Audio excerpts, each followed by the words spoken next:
That's what it looked to me that, yeah, that it actually became a part of that. Just starting.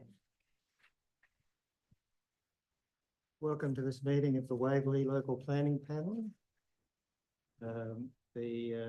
My name is David Ryan. I'm the state appointed chair of the panel.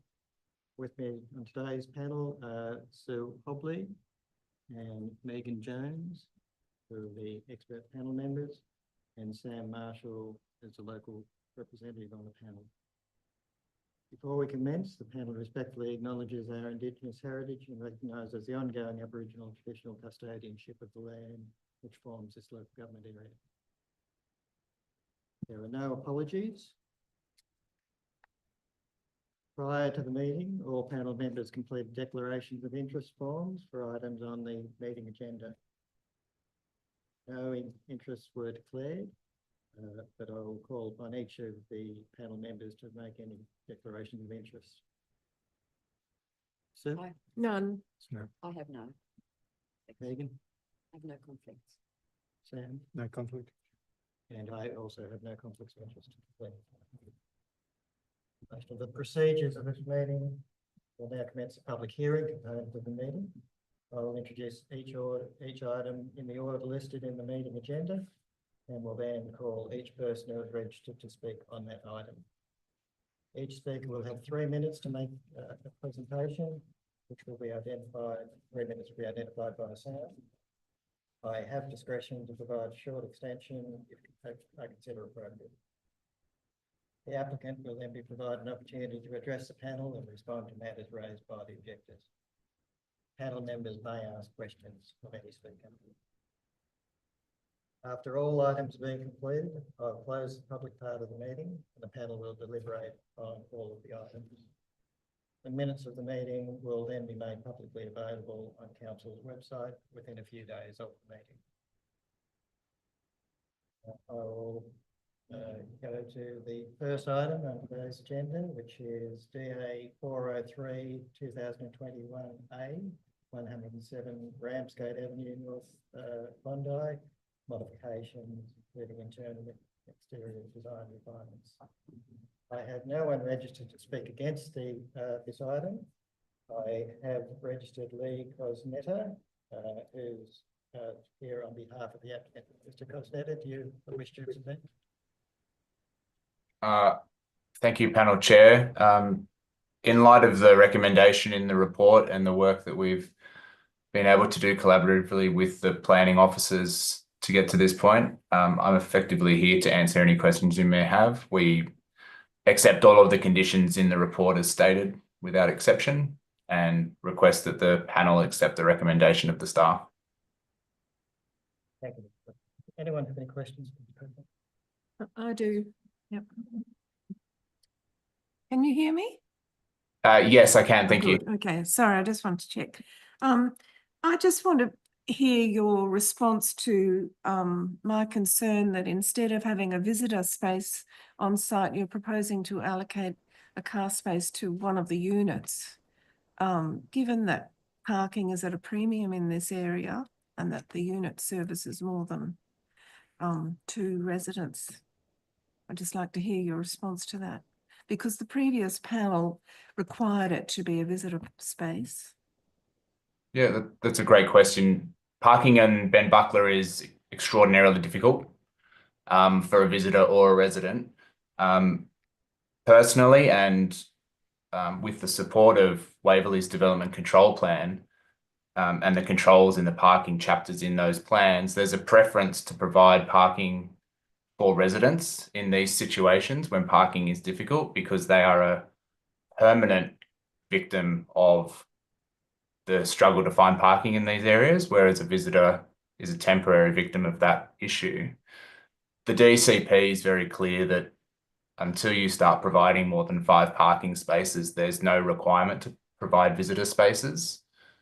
And the DCP hierarchically prefers residents to have spaces. So I agree with that approach. I think it's more important that the resident is able to park in this building. That's a permanent arrangement for them, rather than a visitor, sorry. Thank you. Thank you, Mr. Costello. I'll now move to item 2. It's DA 544/2024, 57 Murray Street, Rugby. Alterations and additions to a semi-detached dwelling, including first floor addition and single car space within the front setback. I have no one registered to speak against this item. I have 2 people registered on behalf of the applicant, Susan May Roberts and Alex Smith, architect. Ms. May Roberts or Mr. Smith, who would like to speak? I'm happy to speak. Susan May Roberts from Watermark Planning. Yeah, we would just like to say that we support the officer's recommendation for approval and don't have any objections to the conditions attached to the approval. And both Alex and myself are here to answer any questions if the panel has any. Thank you.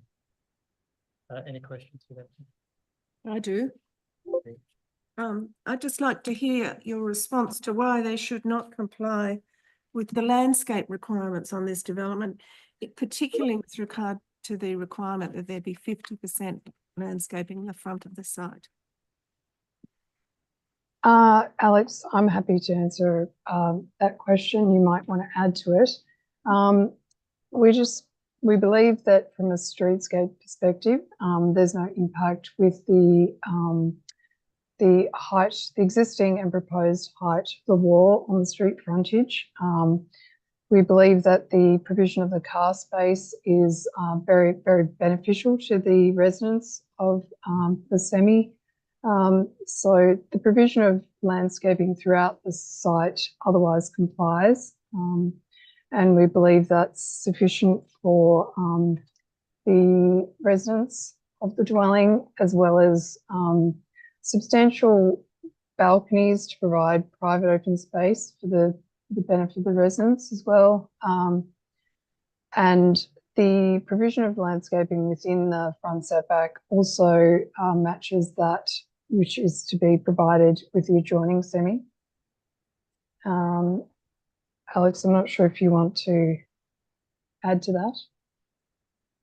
Well, I just wanted to hear your response because I have serious concerns about the impacts on the streetscape, the neighbourhood character, the character of the building, and the lack of soft landscaping, which is required. So I just want to hear your response to that.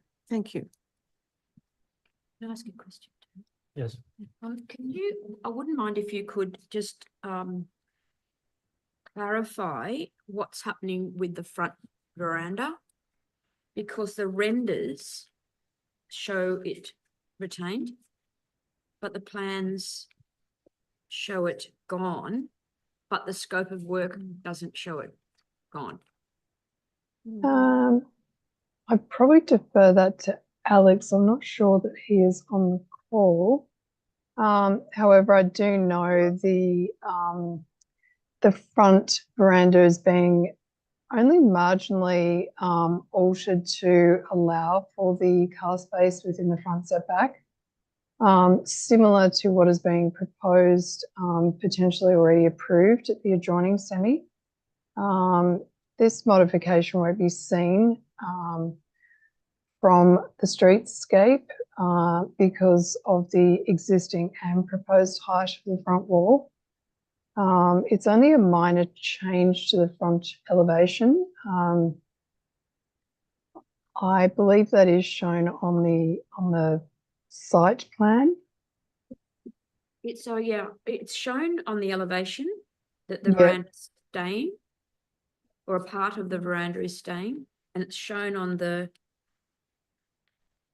for the west elevation, and the render shows a partial veranda being retained. So I just wondered if you could clarify what actually is occurring. So the correct illustration is WAS 03, where it shows the the removal of that front part of the balcony or the porch it shows it being demolished. And that wall being pushed back to align nearly with the adjoining semi. So that is the correct, that is what's proposed under this application. Would you be, sorry, I'm sorry, I don't want you to be, could you clarify then what am I looking at in WAS 06? I'm just going to that plan now. Yeah, so what is shown in orange on WAS 06, that is the new wall sitting in front of the car space. So that's a new front elevation, what is shown in orange, as is the illustration below. Yeah, it's just the posts aren't shown. That's all. Just trying to understand. All right. The posts, But it's posts are shown on the west elevation. Yeah, I know, but they're not on the plan. I'm Yeah, trying right. to Yeah. understand Yes. Yeah. where those posts sit and where the roof over sits. Okay, I've just had a message from Alex. He says that he needs to be let into the meeting. Is that possible? Pardon? Alex, the architect who has been registered to speak, he said that he needs to be let into the meeting. Is that possible? Oh, We'll see if we can do that. thank you. Yeah. Hold up. Believe he's on his way. Yes, I can see him there now. There we go. Mr. Smith, did you hear that question and you were able to answer? You'll need to go off mute. Can you hear us? You're on mute. You're on mute. On mute. Sorry about that. Yes, I can hear you now. So the question is, there seems to be a bit of, I'm just trying to understand what is happening between the elevations and the plans. Because on WAS 08, it shows the veranda, a small porch extending with posts, extending beyond the main roof. Yeah. And it's also, that also appears in WAS 06. Yeah. But it doesn't appear in the plans. It is there. The posts are there, so the roof's not changing. If you look on the plan, either side of the car that's drawn and sort of just a bit back behind the car's rear view mirrors, that you'll see two grey posts.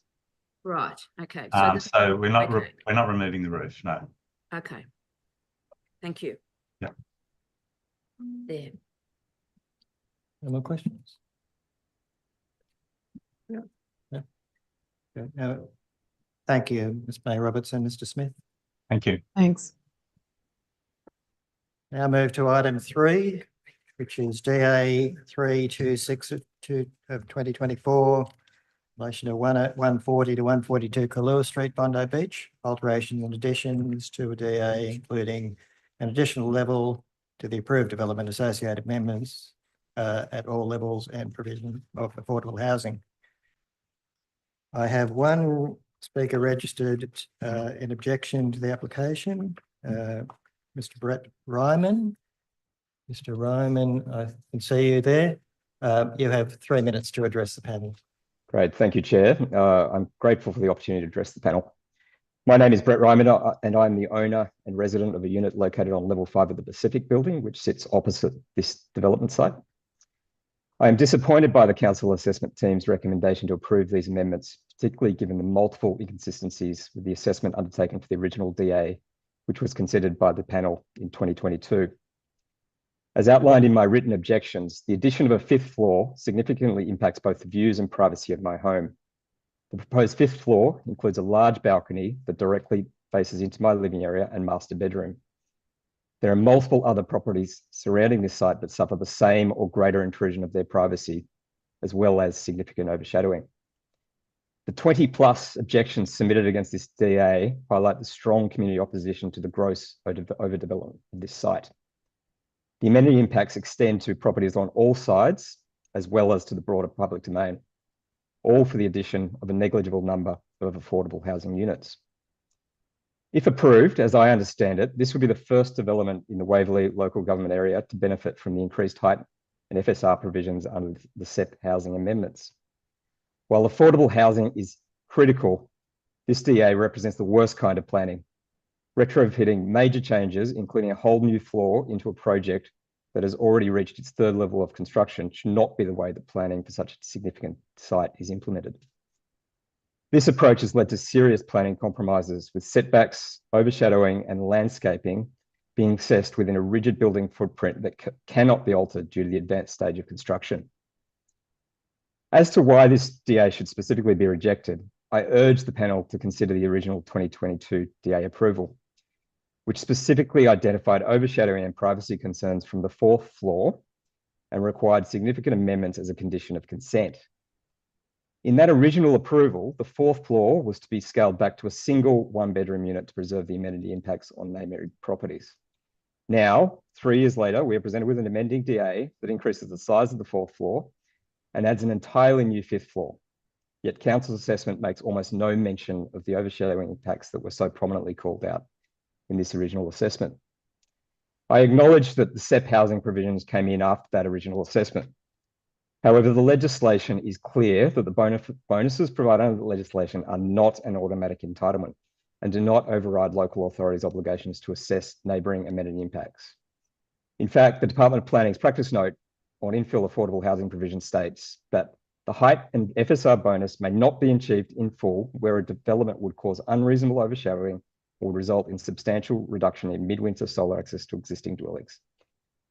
So I request the panel to consider this. How can a development that was scaled back in 2022 due to overshadowing issues now be approved with an even larger 4th floor and an entirely new 5th floor? I urge the panel to reject this development application. Thank you for your time. Thank you, Mr. Roman. Any questions, Mr. Roman? Could I get your address again, please? I'm Unit 518 within the Pacific Building, which Unit is 5. 518, 180 Campbell Parade, which is my unit faces onto Gould Street, which is on the effectively the eastern side of this building, and my balcony looks directly into the 5th floor of this development across the road. Thank you. Thank you, Mr. Roman. I have registered on behalf of the applicant, Mr. Lee Cosnetta. Mr. Cosnetta, could you make any presentation you wish, and if you could respond to the matters raised by Mr. Roman, please.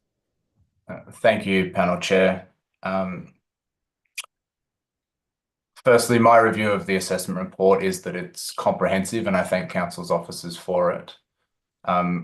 Having reviewed the conditions of consent, we accept all of them without exclusion, and similarly to the first item, request that the panel accept the recommendation from council staff. We worked very closely with council staff to mould the urban design form of this additional level that's been facilitated by the state government's incentivised scheme to provide affordable housing on these sites. We're fortunate to have been in a construction position to be able to stop construction, allow for the addition of this level to provide 6 affordable housing units within the development. In response to Mr. Ryman's concerns, privacy impacts upon the Pacific are acceptable.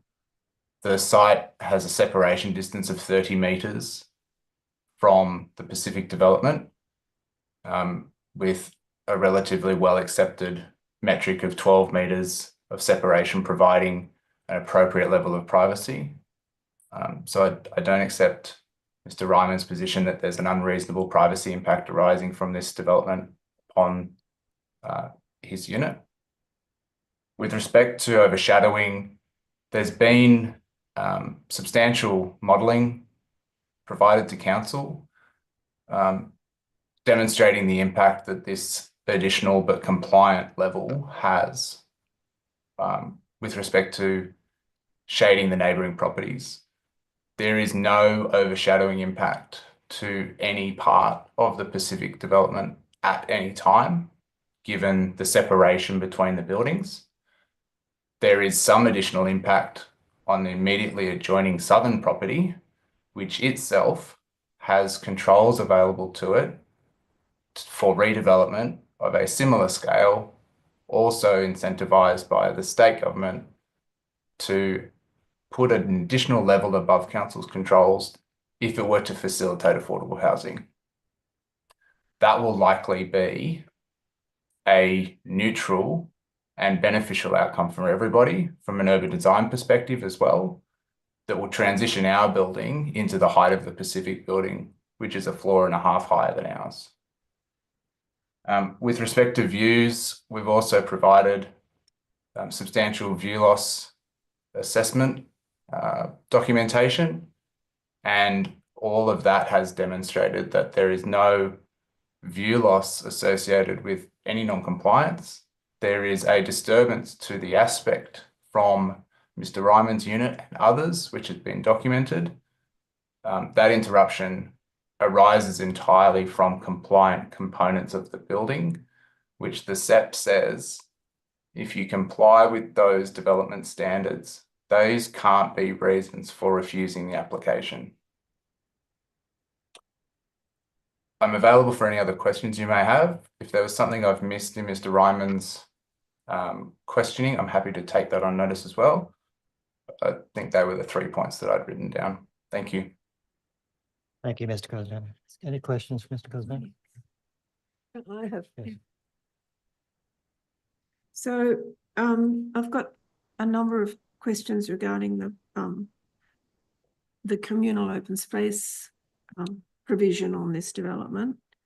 You've actually changed the nature of the development, and you now have a requirement that you provide communal open space for the affordable housing component, at least. But you haven't changed your landscape plans other than to provide what seemed to me to be inaccessible planters on level 4.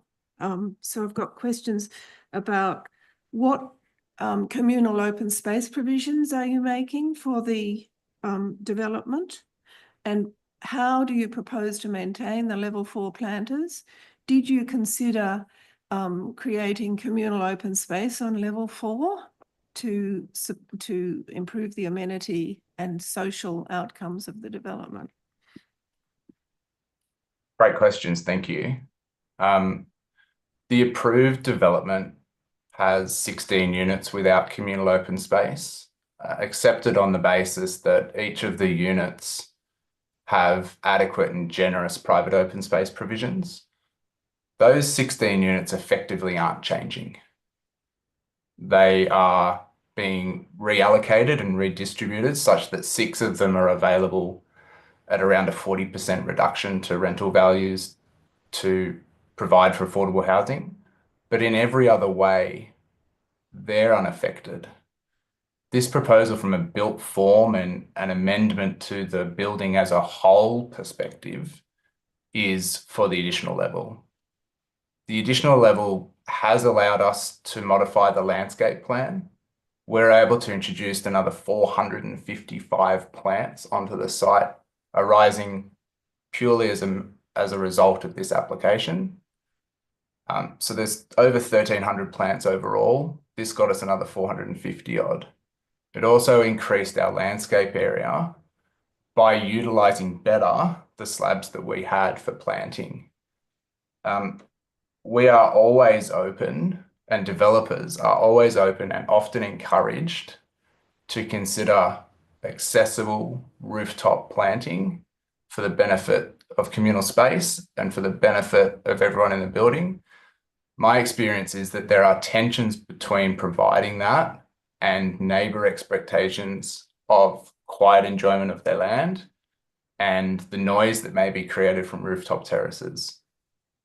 I'm a big advocate of rooftop terraces, but in some locations they can be problematic, And it was decided on this site not to agitate that issue and instead provide as much landscaping, additional landscaping on level 4 that we could in the form of roof planters. In terms of maintenance, these roof planters are regularly maintained across multiple buildings in Bondi. It's part of the strata body's responsibility to have safe access, maintenance plans. The landscape architect is reputable, has a well-established program of maintenance that they will provide to the strata body. So I have no concerns that this will be maintained well. And it's always in the interests of the developer and the residents in these buildings to maintain those landscape spaces because they look upon them. So I'm How do they confident get to them to maintain them? they'll On need to level anchor 4. in. On So level 4. How do they'll they need get to the planters to maintain them? they'll need to anchor into the building for safe access in the same way that you'd maintain a roof. Did you contemplate making easy access to reduce the maintenance costs to the strata in the future? Absolutely. But again, there are tensions in doing that, in that simply, if you put the balustrade at the edge of the landscape area, that would provide ultimate access. However, there are tensions with the privacy impacts that might create by allowing the resident to have full access to their balcony and all of the exterior landscape space. It makes the balcony very, very big. And so the But you preference can't get out to the planter, for example, the planter on the, to the planters on the south, east and northwest sides of the building. How do you get out to them they would be to maintained. maintain them? They'd be maintained either by traversing from the balcony at the same level that's adjacent to them, or through climbing the building as they do with maintaining other areas of the building on the roof. There's also the roof itself, where plant and equipment is, can be accessed. And from there, because the planters on the level below are beyond the framing of the roof, they can be watered from that space or accessed down from that space. Thank you. Yes, if I could just ask one question. So, understanding that there's been somewhat of a windfall to add this level under the set. So you gain that level, but as was pointed out, you will take that part of the set, but not the part that says common landscaped area. Was there any thought given on the ground floor that the northern part of that landscape area could be a common area, and that could simply done by the retail spaces looking towards the side boundaries and a corridor through the middle of it? Any thought given to that? Yes, there was, but effectively not as part of this application. As part of the original application, there was a lot of consideration for the communal use of these ground floor planes. What councils preferred on these local village centre controls in the DCP is that these areas around the retail spaces actually become quite heavily vegetated and not communal, rather that they provide an outlook from the retail spaces and some sort of passive space for the retail tenancies, but not to encourage communal engagement at the bottom. One, because it's unlikely that residents will communally congregate right next to a shop. And two, because if it were to become an area that was used by the shop, it could become a really noisy cafe. And so these communal areas in local centres, especially when you're across the road from the beach, and you've got great private open space, become less required on these sites. So the requirement, as you say, in the set it's a do not refuse standard again. So if you provide it, that's great. And you can't be criticized for providing it, but you're not required to provide it either if you can demonstrate there's sufficient space. These units have been accepted as having sufficient private open space in their previous application. The fact that they're going to be rented at 40% below market shouldn't really affect that.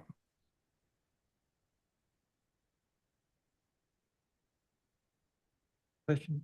No, no, thank you. Thank you, Mr. Cosnetta, and thank you, Mr. Ryman. Now move to item 4. DA 468 of 2024, 17 Seaview Street, Waverley. Alterations and additions to existing semi-detached dwelling. I have one speaker registered in objection to the application, Bernadette Hayes. Is Bernadette Hayes there, please? I am, yeah. I can see you now. If you have 3 minutes to make a presentation. Yeah, so I've sent the following information in an email as well. So I'll just read out what I wrote. So I live at 32 Henrietta Street behind 17 Seaview Street, and I'm speaking on behalf of 30 and 32 Henrietta Street. We appreciate the council's recommendation to delete the pool and reduce the rear balcony size. However, we remain concerned about the visual and acoustic privacy impacts of the smaller balcony and associated large doors.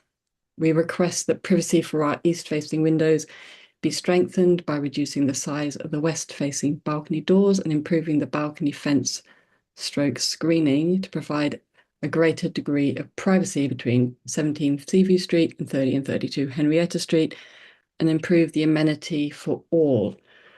So even at a smaller size, the proposed rear balcony remains visually prominent from our properties as we overlook the rear of 17 Seaview Street towards the sea. The balcony's large doors and connection to the main living area suggest it will be frequently used, further affecting our visual and acoustic privacy. Properties on Henrietta and Seaview Street typically have larger east-facing windows and balconies to capture sea views. All current Seaview properties feature small west-facing first-floor windows and no west-facing balconies, ensuring privacy for our master bedroom and lower ground floor. So the balcony will also affect our ground floor kitchen and dining area, as the topography mean we will still see the balcony and large doors even with a 1.8 metre rear fence. So we strongly agree with council's recommendation to reduce the balcony size and move the balcony's associated fence and western planter box eastward. However, we would object to any reduction in fence height. The proposed fence height is unclear in the drawings. On one drawing, it shows it at 2.4 metres in line with the balcony's southern wall, while another shows it at 2.1 metres, which is 1.6 metre wall and 500 metre louvers. Not 500 metres, 500.5 of a metre louvers. We suggest a fence height of 2.4 metres to better maintain privacy and would object to any reduction in height. We also request that the proposed louvers be replaced with a solid structure to improve both acoustic and visual privacy. Finally, the size of the rear-facing balcony door D202 is unclear, as it appears to be different sizes in different drawings. In the top-down elevation, the doors span the entire rear of the property, while in the rear elevation plans, they are narrower. A reduction in door size would improve privacy between our properties with little impact on 17 Seaview Street. We also note that 17 Seaview Street has a large east-facing terrace and proposed Juliet balcony, which enjoy an elevated position. That's me done. Thank you, Ms. Hayes. Any questions, Ms. Hayes? Just one quick, sorry, your first point there about the size of the windows. You're saying it's the size of the windows on the first floor plan off the snug TV room? You want Yes. that smaller? That's what you're saying. Okay. Yes. Yep. Okay. And at the moment, the fence that's proposed it's unclear how high that is. So that could provide us with some privacy. The higher it is, obviously, the more privacy we would get. And that's not the main outlook for that property. It's the east-facing sea views that is the main outlook, where they already will have a balcony and a large terrace. So I think maintaining the privacy to the rear is not something that's something that is okay to ask for. So there's a condition requiring the rear fence height to be 1.8 metres when measured from your. Oh, so that's just the That's the rear fence. That's just the rear fence. This is kind of irrelevant to this. Okay. Yeah, that's just because they just got the measurements wrong of our rear fence. Yeah. But this is Alright. about the fence on the balcony, which they've designed to give some privacy.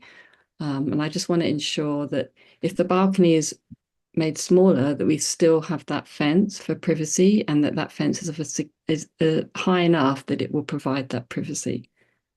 So I have a question, because we've looked at, there are architectural concerns about what happens with this rear deck, and we did actually discuss whether, and I'd like to hear how you would feel about this, whether we actually, instead of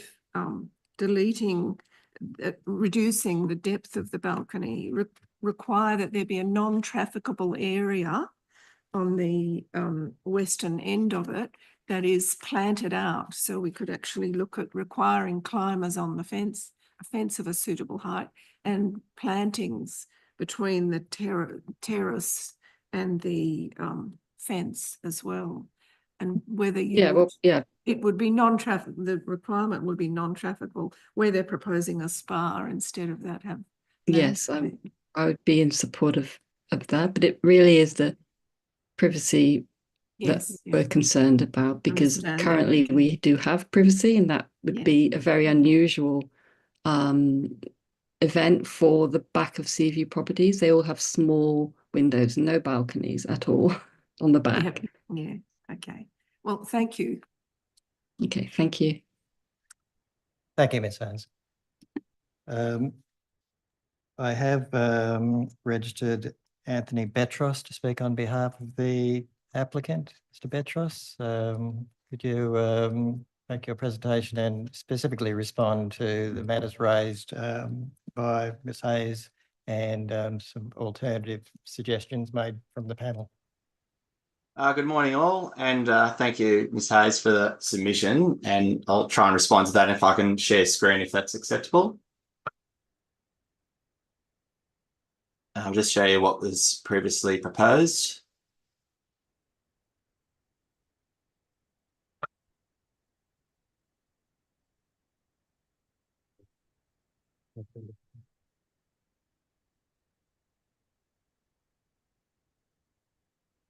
We can see that now, Ms. Betros. Thank you. You'll note that the first floor balcony at the front, fronting Seaview Street, was larger, which would allow for some usability looking east over towards the ocean. This is where the part of the site which was over the height limit.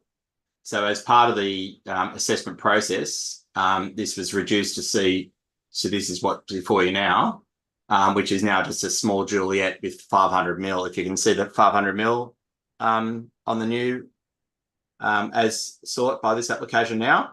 So you can see it's very much limited. The design of the property is such that the primary living area is on the upper level. As you may have seen from the site visits, the ground level rear yards are quite narrow, and with the east-west orientation, vegetation and fencing means that the ground floor rear yards don't get much sun at all and very poor outlook. In contrast, the design with the first floor having the primary living area will get a better outlook and access to sunlight. And also the front portion gets a better view as well.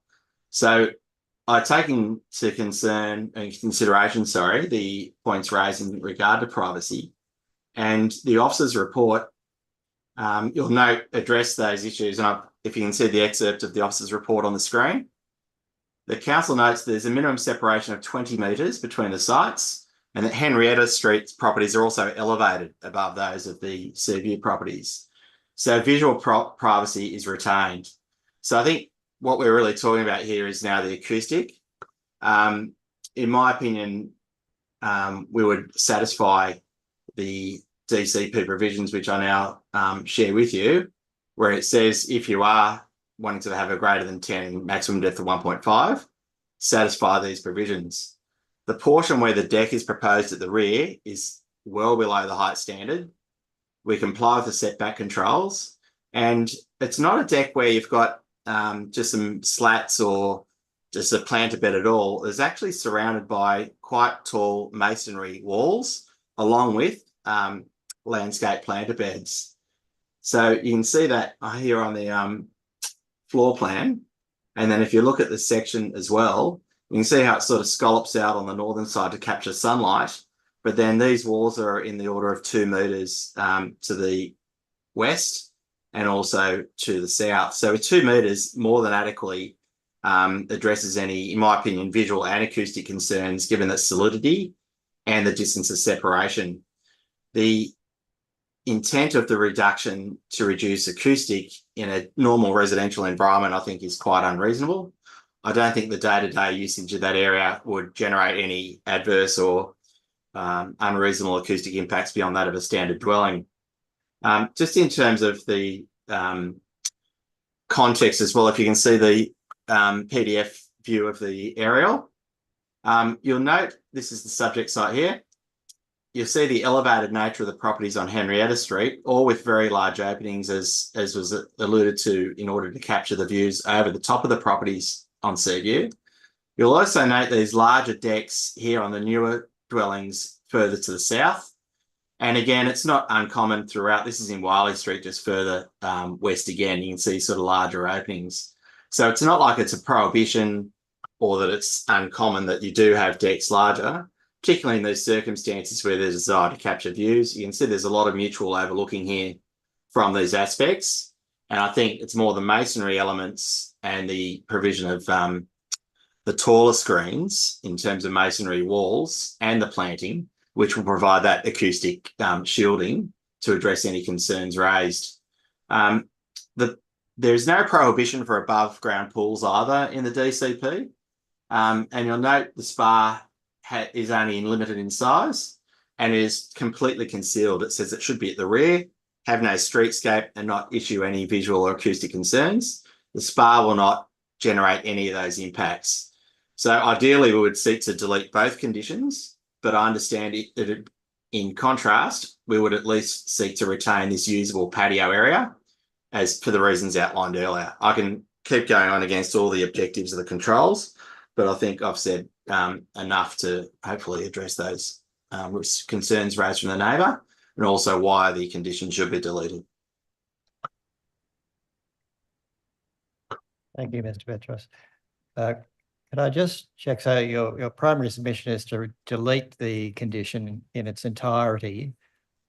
However, in the alternative, you would seek to delete the spa area as long as the open area is maintained. Is that your Correct. position? Yeah, and I'll just like to add that we're 14 square metres below the FSR.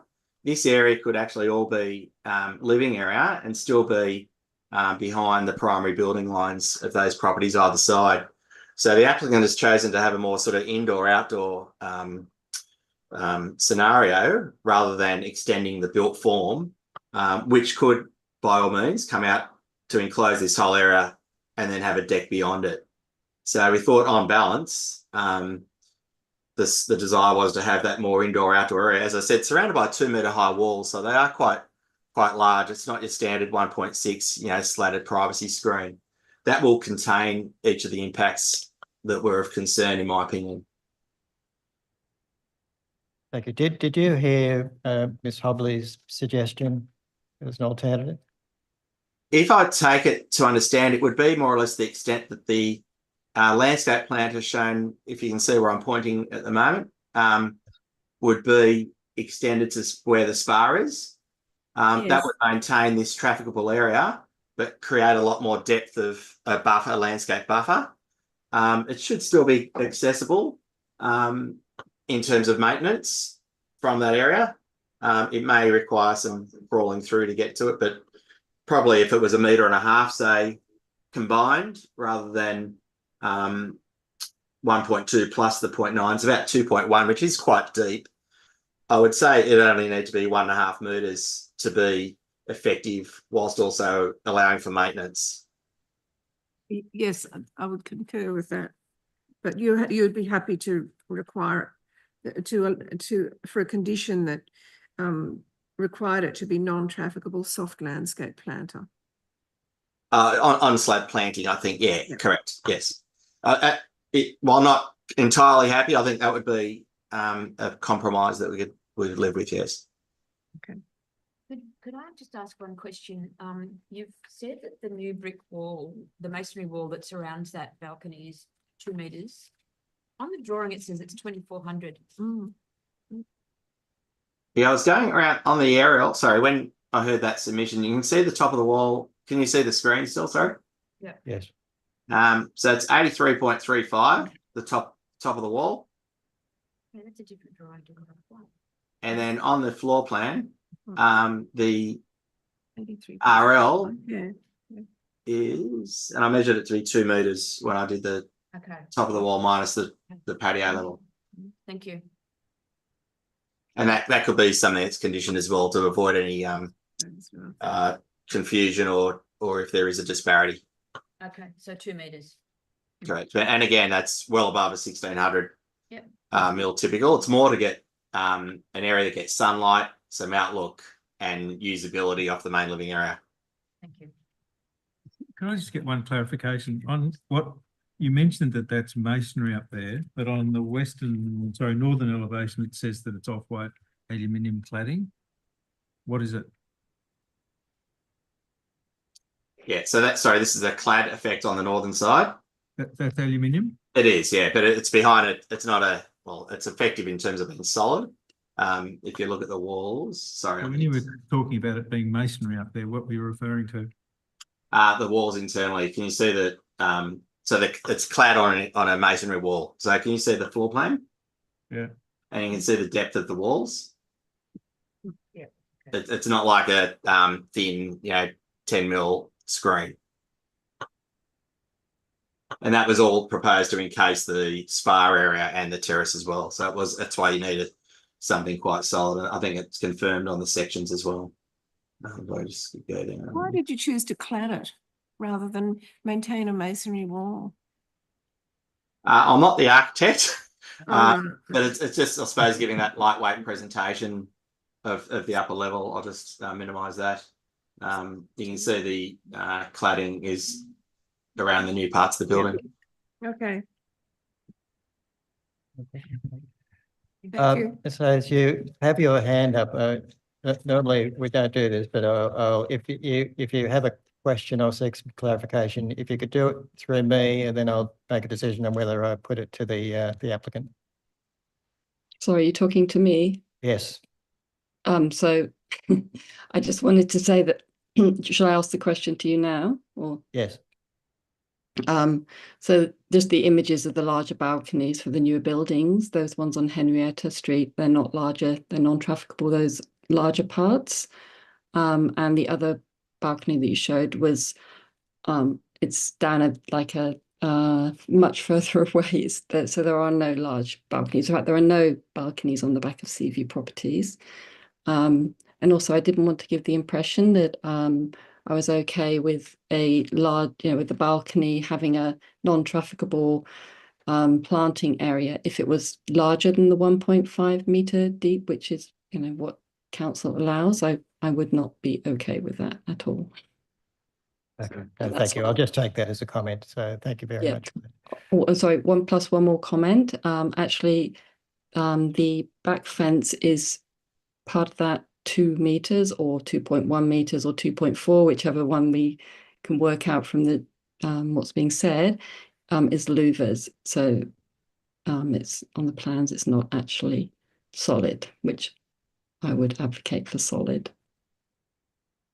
Thank you, Ms. Vance. Thank you. And thank you, Mr. Petros. Okay, done with that. Thank you both. I'll now move to item 5. DA 726 2010 E 362 Beryl Street, Tamarama. It's a section 4.55 modification for unauthorized works in relation to a BIC. And I have no one registered to speak against the proposal. I have registered on behalf of the applicant, Kimberly Kavwenje, who's a planner. Kimberly, if you wish to present. Thank you. Good morning, Mr. Chair and members of the panel. We're here to discuss 1/362 Beryl Street. It's an existing dual occupancy that's been subdivided, and our client's dwelling is on the ground floor and the basement level. And what I'm going to do is highlight the ongoing challenges we've been having trying to sort this. So the BIC has been in with council since March 2023, and from the beginning, it has been our intent to work with council to resolve these matters. So in terms of the BCA matters raised in the assessment report, that's on the back of a BCA report we've submitted as part of the BIC. I was expecting, once this modification to be lodged, it would either be dealt with under section 4.1612, or it would be simply a matter which would require the matter of an amending CC and OC, or alternatively, we would be given a direction by council to undertake those works. I've discussed that with council's senior building surveyor, and so I thought we were on the right track. Now, this modification is for the use of the works only. We are not seeking retrospective consent for the works. What has happened, it's been a matter of inconsistency in how we're dealing with these applications, on one hand not talking to the other. We have provided, when planning issues were raised as part of the BIC, a visual impact assessment. I thought that had addressed the eastern decking and in terms of planning concerns with that, and now it's being raised in this modification as an issue. We were provided an RFI on the 17th of December, which provided us an impossible deadline, as you'll all know, trying to get information and documentation done at that time of year. When we finally had the opportunity to meet with council in late January, we were provided another 7 days, which included a weekend and a public holiday to respond. Since the 30th of January, we have not been able to provide information. I have an as-works executed survey and I have architectural plans undertaken. Council's unwilling to accept them. So I'm trying to be proactive in trying to resolve the issues. We have Beveridge Williams surveyors who are undertaking an updated survey for the building envelope. We have a works as executed survey, and the architectural plans I have prepared in reference to both the DA Revision B amendment and the construction certificate. Our application even proposed, in relation to dealing with the building envelope, a condition of consent, because we have always acknowledged we need a section 4.56 to amend the original subdivision that placed that building envelope on the property.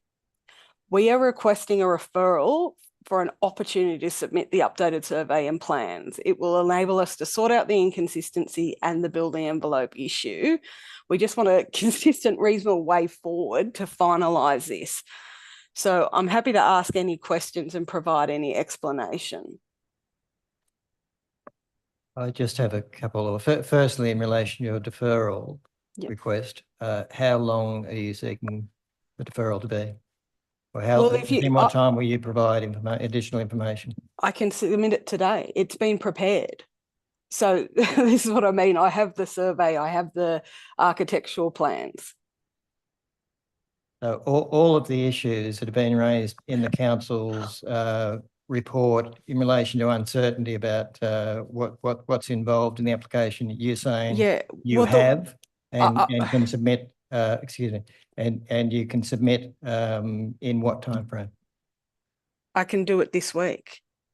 I guess the direction from the panel I would probably seek is how they would see us dealing with the BCA issues, because that's what, and maybe my interpretation is wrong, I would think in council issuing a modification consent, they would require an amended CC and OC for those BCA works, or alternatively, we would be given a direction to undertake those works, because it seems that's the element of this. I'm not sure how council wants it to be dealt with, because I don't think I need to formally seek consent for, and what we're talking about is in terms of increasing the balustrade height to 1 metre. I think it's 980. That's the level of change I'm talking about, that it's not something I would ordinarily, or I haven't seen requested to be done as part of a modification when the modification is for use. So just to clarify, you believe that this application before the panel is wholly and solely for use, with no works even relating to BCA involved? So there's no prospective works to be done as part of what you're applying for now? The prospective works are associated with the unauthorised works under the BCA. There are upgrading works required to the unauthorised works to bring it into compliance. So that's why I would think if council was otherwise satisfied, you would ordinarily condition an amended CC and amended OC to enable those works to be undertaken. In relation to this application, Yes. if consent were to be granted, there are no building works involved as far as you're concerned. So there wouldn't be a CC. There may be an OC. Council's building surveyor said to me they would want a CC, and this is what my confusion has been with council in terms of, but what we're talking about is the increased balustrade height. Why would I need a CC for that?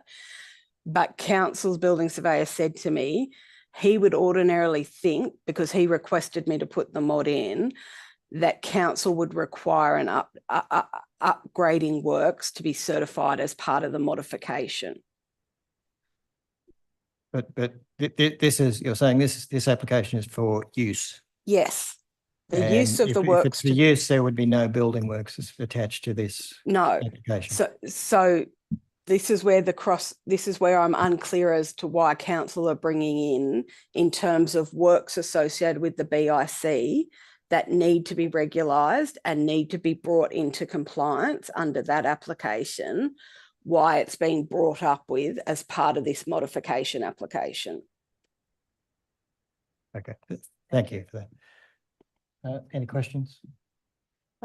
I do have one. First off, I see that Paul Goldberg is your client.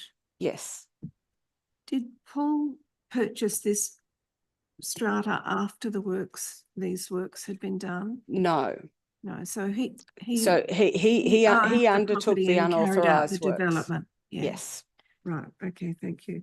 But on the plans we have before us, it's proposing works outside the court-approved building footprint, and you're saying you're not asking us. You're just asking us to permit use of that, not to approve that. No, the works have already been. The application before us isn't what the documents that you sent through to us are. No, I haven't provided updated plans to the panel to view. Can I share my screen to perhaps explain the plans? Okay.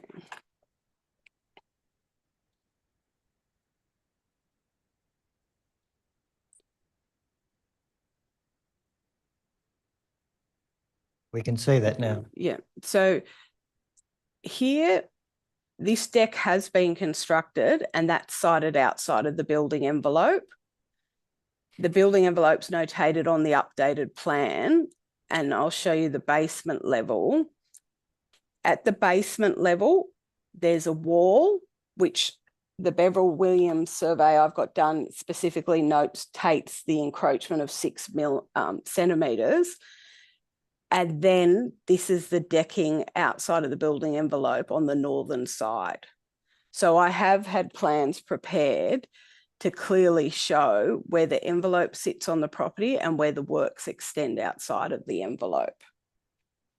The orange shown here now shows the construction certificate plan, and the building portrayed is the works as executed and where the change is. So we have always said the works at the southeastern corner of the property are unauthorised, and that's what's being sought to be regularised. And we have explained the changes here and the decking over on the northern side. We've always acknowledged that there is a encroachment of the building envelope. And that's why I said, in terms of knowing, we have to go back and amend the envelope, but I can't do that until I've regularised the works and had consent for the use of it. Court imposed this envelope, and you're now saying we should overrule the court.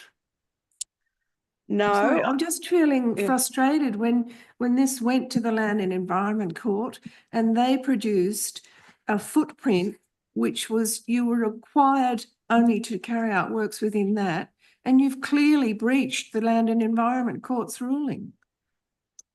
yes, in terms of the major Terraces, walls and the hall. No, the hall and this element is located within the building envelope. What is outside it is the lift and the access there, which has already Right. been approved by council in 2016. What is along here is a 6 centimetre encroachment along the southern side. At the front where these works are done, that is sited within the building envelope. Yep. Over here, it is timber decking. So yes, you're correct that the timber decking extends outside of the envelope, which doesn't constitute floor space. It is an ancillary element to the dwelling.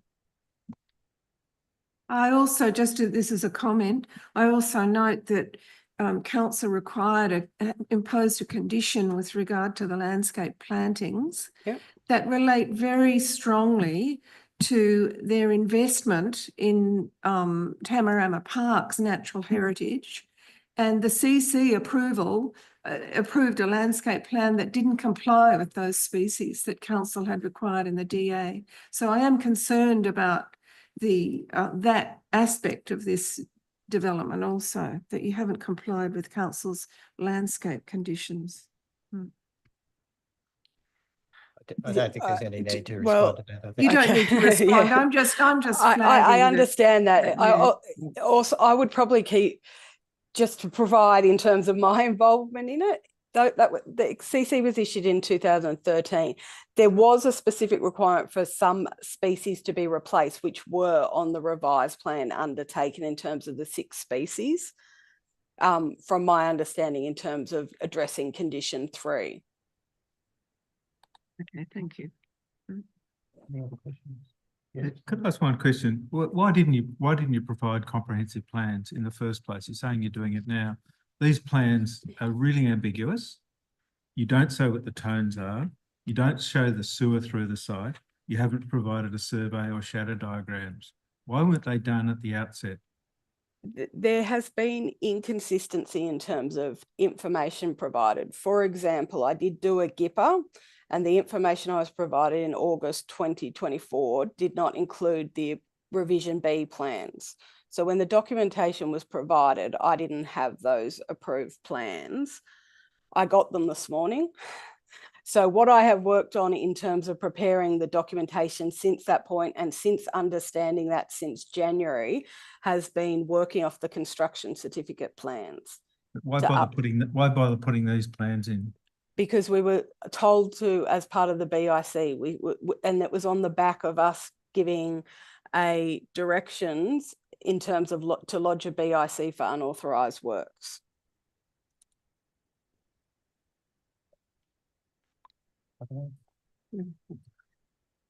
Thank you very much for that. We'll now move to item 6, DA 527/2024, in relation to 11/232, 234 Campbell Parade, Bondi Beach, amended enclosed existing balconies with glazing to unit 11. I have no one registered to speak against this item.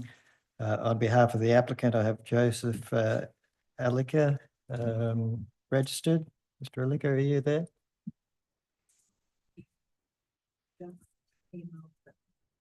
Okay. We might, Mr. Alika is not here, but we're trying to contact him. In the interim, I'll move to item 7, although I think we have the same issue. Item 7 is DA 609 of 2024, Unit 17 of number 232-234 Campbell Parade, Bondi Beach. Applications for the increased size of an existing balcony to Unit 17. Again, I have no one registered to speak against the application, and I have Mr. Alika registered on behalf of the applicant. We might just wait a minute to see if there's any response before I close the meeting.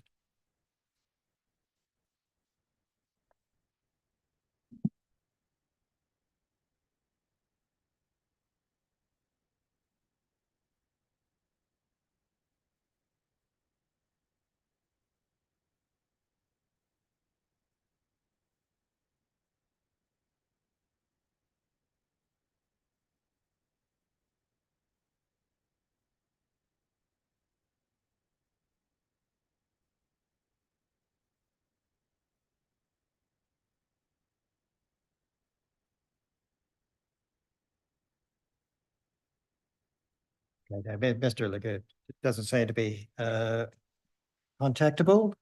So I think in the circumstances, I will not wait any longer, and with that item is complete. I will now close the public part of this meeting at 12:07 p.m. and the panel will now enter deliberations on all the items on the agenda. As stated, the minutes of the meeting will be made publicly available on Council's website within a few days of this meeting. So thank you very much for all those who participated.